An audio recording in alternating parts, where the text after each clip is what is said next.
हरे कृष्ण।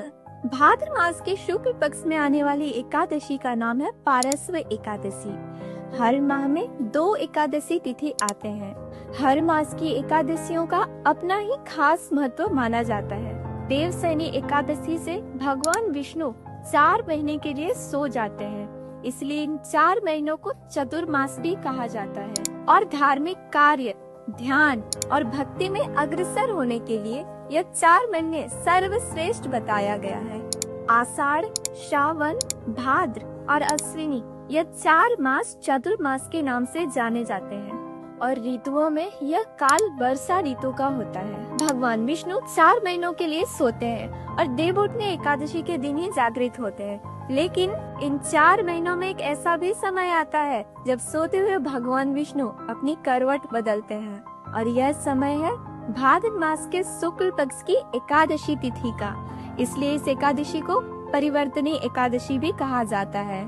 आइए जानते हैं भादो मास के शुक्ल पक्ष की एकादशी यानी परिवर्तनी एकादशी के विषय में। परिवर्तनी एकादशी को वामन अथवा पार्श्व एकादशी भी कहते हैं। वामन देव भगवान विष्णु के 10 अवतार में से एक हैं, जिनकी पूजा अर्चना से भक्तों की सभी मनोकामनाएं पूर्ण होती है। इस एकादशी को पद्मा एकादशी, जल झूलनी एकादशी या परिवर्तनी एकादशी के नाम से भी जाना जाता है। ब्रह्मवैवर्त पुराण में भगवान श्री कृष्ण और युधिष्ठिर महाराज के बीच के संवाद में इसकी महिमा का वर्णन है।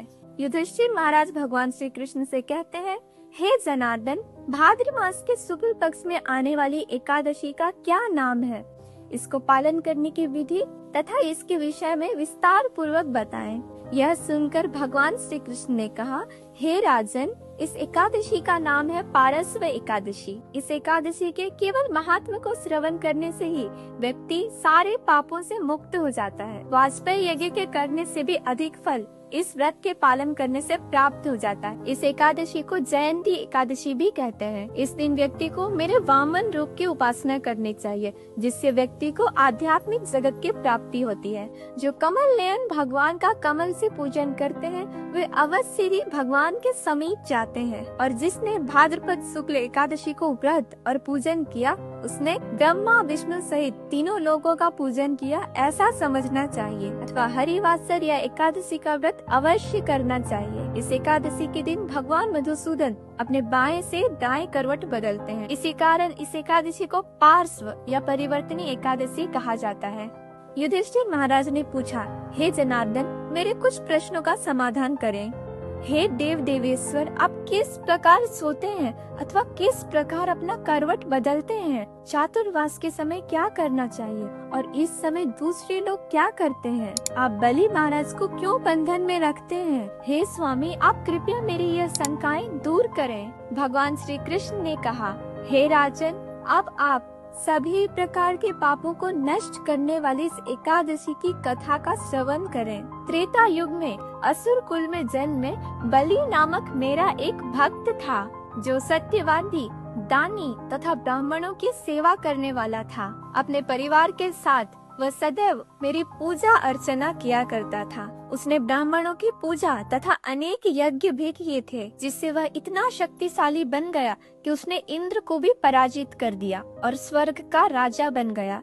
तब सभी देवता और ऋषि मुनि मेरे पास आए और उनके कल्याण के लिए मैंने वामन का रूप धरा और राजा बलि जहाँ यज्ञ कर रहे थे वहाँ पर पहुँच गया। बलि के पास पहुँचकर मैंने 3 पग भूमि मांगी, जबकि बलि ने इससे भी अधिक मांगने की मेरे से विनती की, परंतु मैंने केवल 3 पग भूमि ही दान में मांगी।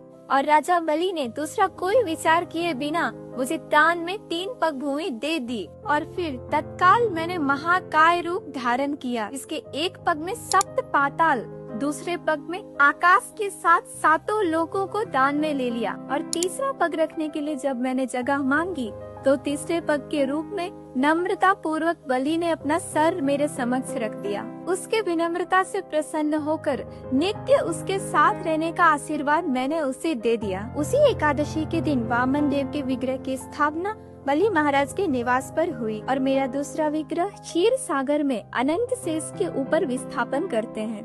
शयन एकादशी से उत्थान एकादशी तक मैं निद्रा अवस्था में रहता हूँ। इन 4 महीने में हर किसी को मेरी विशेष पूजा करनी चाहिए। चतुर्मास में आने वाली सभी एकादशी को हर एक को दृढ़ता पूर्वक पालन करनी चाहिए। इन सभी एकादशियों का पालन करने से सहस्त्र अश्वमेध यज्ञ करने का फल प्राप्त होता है। भगवान को एकादशी का व्रत अति प्रिय है, परंतु एकादशी के व्रत पालन करने के अतिरिक्त भगवान हरि नाम संकीर्तन से जल्दी और अधिक प्रसन्न होते हैं और वे अपने भक्तों पर कृपा करते हैं। शास्त्रों के अनुसार श्रवण, कीर्तन, स्मरण और पाद सेवन आदि भक्ति के 9 अंग हैं, परंतु सभी में से नाम संकीर्तन सर्वश्रेष्ठ है। इसीलिए एकादशी में रात को प्रभु के नाम का संकीर्तन अवश्य करना चाहिए। तो आइए हम सब भी पारस्व एकादशी के व्रत को संपन्न करें व इस दिन अधिक से अधिक भगवान नाम का जप, स्मरण और संकीर्तन कर खुद को भक्ति के पथ पर आरूढ़ करें। धन्यवाद। हरे कृष्ण।